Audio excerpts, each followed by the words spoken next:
Ni wema. Saumu yako ni wewe mwenyewe. Jana ulipanga ule daku yako, pilau na kuku, bahati mbaya swala alfajiri imefika, haujala pilau yako na kuku. Sisi kama ndio wagonjwa, hatutaki kuona hasira zako za wewe daktari wetu kwa sababu hujala daku. Tunataka tuone furaha kutoka kwako.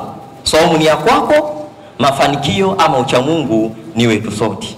Nimeleta mada hii kwa muktadha wa hadhira yetu kwa sababu kadhaa. Moja ya sababu yake ni kuonyesha mahusiano ya moja kwa moja baina ya hizi saumu zetu tunazofunga kama binadamu na utendaji wetu wa kila siku.